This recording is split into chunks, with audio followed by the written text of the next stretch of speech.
Ma'am क्या कर रही हो आप? क्या कर रही हो मतलब? इधर आओ। क्या है ये? अपने तिरंगे का अपमान। मैंने नहीं रखा इसे। हिंदुस्तानी फौजी की आंखें बाज से भी ज्यादा तेज होती है। चलो मान लिया आपने इस झंडे को यहाँ नहीं फेंका, पर उठा तो सकती थी ना। ओ फौजी सुन, ज्यादा ज्ञान मत दे, औकात में रह अपनी औकात में ही हूँ। अगर मेरी आंखों के सामने कोई तिरंगे की बेइज्जती करेगा ना तो आंखें निकाल लूंगा मैं उसकी। क्या सिर्फ हम फौजी का ही कर्म है तिरंगे की हिफाजत? ये कोई ऐसी वैसी चीज है क्या? अपने देश की आन बान शान है ये, और तिरंगे की हिफाजत सिर्फ फौजी का कर्म नहीं बल्कि हर हिंदुस्तानी का फर्ज है। अरे जाना यार, टाइम मत खराब कर मेरा, बहुत देखे हैं तेरे जैसे। मेरे जैसे नहीं देखे होंगे। तूने एक लड़की को थप्पड़ मारा? लड़की को नहीं मारा बल्कि बदतमीज लड़की को मारा।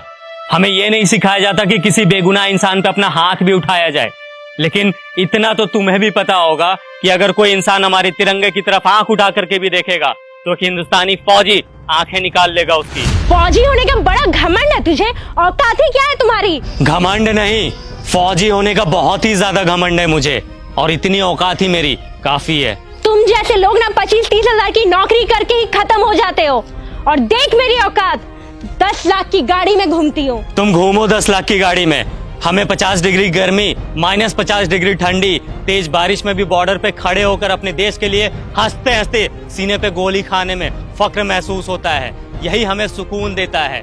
तुम क्या जानो असली देशभक्त होता क्या है? सुन, अब बहुत हो रहा है तेरा।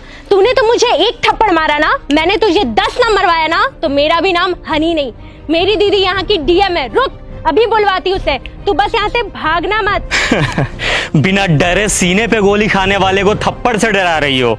फौजी हूँ, 1 इंच भी अपनी जगह से पीछे नहीं हटूंगा। जिसे बुलाना है बुला ले, मैं भी तो जरा देखूं उसे अपना देश प्रेम पहले दिखता है या फिर ये बहन। रुक, अभी समझ आ जाएगा।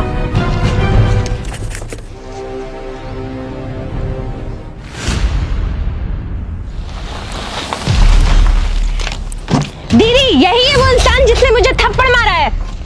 कितना मारा? 1, वो भी बहुत जोर का। कम ही मारा था। तुम एक फौजी के बारे में बुरा भला बोल रही हो, समझ में आता है ये कौन है? मैम सॉरी, बट शायद आपकी बहन कुछ ज्यादा ही मॉडर्न है। इसे तिरंगे की वैल्यू समझाने की जरूरत है।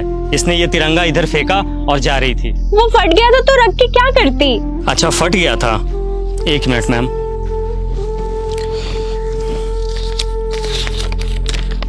ये कितने का नोट है? 100 का। अब कितने का है? 100 का। अरे क्यों, फटने से इसकी वैल्यू खत्म नहीं हुई? मैं भी फेंक देता हूं इसे। बड़े शर्म की बात है, एक नोट फट जाने के बाद भी अपनी वैल्यू नहीं खोता, चाहे वो 10, 20, 50, 100, 1000 कितने का भी हो। लेकिन हमारा तिरंगा जो अनमोल है वो फट जाने के बाद अपनी वैल्यू खो देता है। लोग इसे फेंक देते हैं। वाह। अब आपको कुछ बोलने की जरूरत नहीं है। आई एम सॉरी, मुझे सब समझ में आ गया है। अफसोस कि तुम्हें अब समझ आया, जबकि अपने तिरंगे की कद्र करना ये कोई समझाने की बात ही नहीं है। हम फौजी जब तुम लोगों की सुरक्षा में 20-20 किलो का वजन लेकर हमेशा खड़े रह सकते हैं, तो क्या तुम लोग एक तिरंगा नहीं संभाल सकते हम लोगों के लिए, अपने देश के लिए?